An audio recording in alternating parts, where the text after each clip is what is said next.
So here we are back again, folks, and I just shot another video, so don't think that I wear the same shirt every day, please. But I'm going to do a real quick one here regarding my Canik TP9 SFX. I've made some changes to it since I did my initial review of this gun. There were some things I couldn't get along with, to be honest with you, that prevented me from shooting this as well as I thought I should be able to. I didn't really mention them in my initial video, but it was something that I had some ongoing issues with. And one of them was that the grip was just too small for me. And I'll talk about that in a second. And the other one was I couldn't find that damn red dot for all the money in the world. I think some of it was the red dot that I had was a little too basic, and I spent a lot of time. They say you got to spend time, getting used to them over iron sights, and I really put a lot of time into it. And when I could find it, it was a really good shooter. It's always been a good shooter. But finding it in the time I needed to find it was a big ask for me, and I just couldn't come to terms with it. Now, I am going to get a different red dot and put on this gun. I have figured out which type of red dot will probably work for me, and I will update a video with that when I get it, but they're not cheap, so I gotta wait a minute before I drop any more money on that here right around Christmas time. But the changes, I went back to my iron sights, which immediately improved my accuracy and my speed of accuracy with this gun. But mainly the thing I wanted to talk about was this Hogue grip.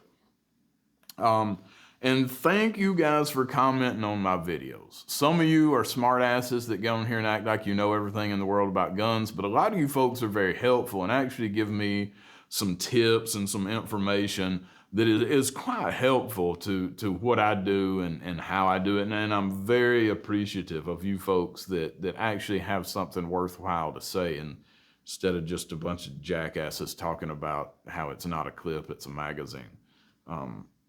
This is whatever I want to call it, and you don't get to tell me.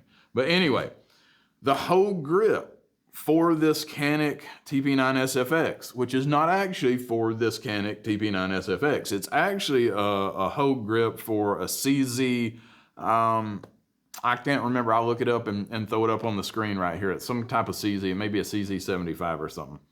But it fits very, very close to perfectly on the Canik. It's not dead on. There's a little bit of overhang right here on the back, and I could pretty easily trim that off, and I probably will, but it's not an impediment to getting the magazines in there, and it doesn't actually touch the lip of the clip at all. It doesn't prevent me from reloading in any appreciable way. And it doesn't affect my grip, or I can't feel that little extra part right there. So I'm not too worried about it, but I probably will trim that off with a razor blade at some point. But I talked a little bit about this on some other videos. I don't necessarily have giant hands, but I have probably bigger than average hands. And I am a guitar player for a living. That's what I do to feed myself and my family. And in the guitar world, a lot of us gun guys, it's real funny, there's an overlap between guns and motorcycles and guitars. Those things go together for some reason. But a lot of you folks know a little bit about guitars, and if you know anything about guitars, you know anything about Les Pauls, you know that there's kind of two schools of thought as far as neck girth on Les Pauls. You got the 50s style neck, you got the 60s style neck. They're very, very different. I cannot play a Les Paul or a SG with a thin 60s style neck. It just doesn't work for my hand. I just cannot do it. I've got some that I like the guitars a lot, but I hardly ever play them because the damn neck is so small or so thin. Some of them they're just smaller. My favorite guitar necks are the absolute biggest ones that anybody has ever made. They say they feel like you're holding the wrong end of a baseball bat, and that's true. So for you guitar aficionados, I play a 58 Les Paul, and it has the biggest neck that you have ever felt on anything. It's massive.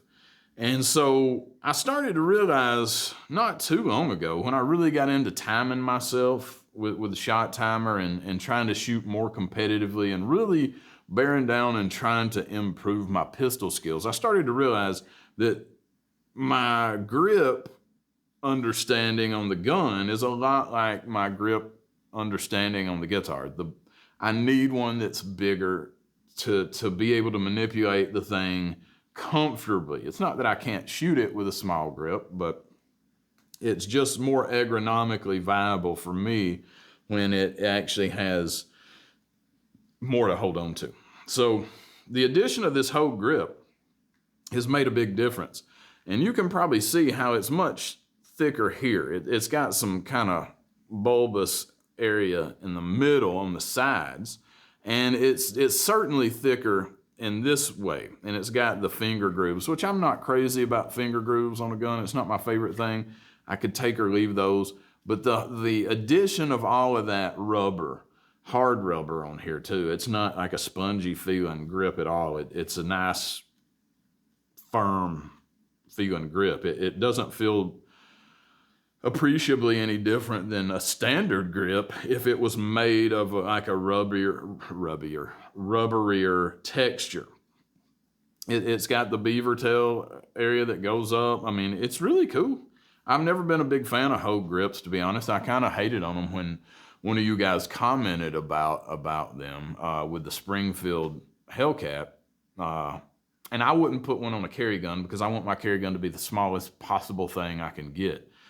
But with something like this, I don't care how big this is. I don't carry this gun. I shoot it, really, I just shoot it for fun, but I intend to shoot this in some competitions, and I just made another video about shooting the GX4 in competition, and that was a whole lot of fun, but I had intended to shoot this gun in that competition to begin with, and I probably will, in the future, use this firearm for IDPA or whatever else is available around here for me to shoot it in.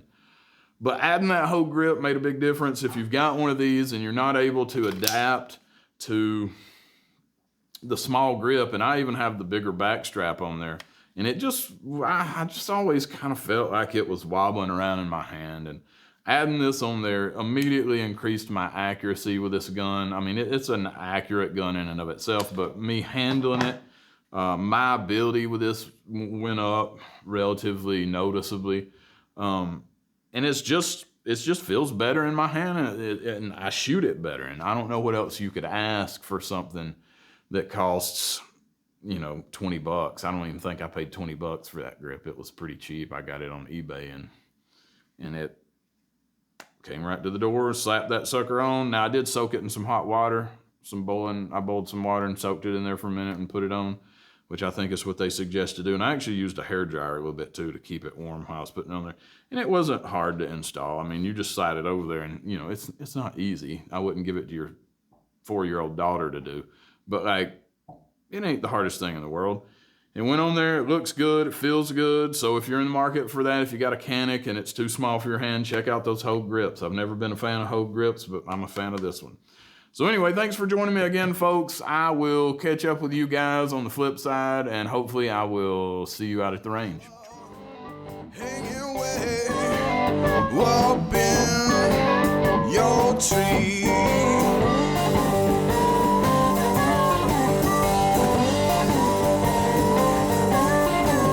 Don't your features sure look mellow, hanging way up in your tree.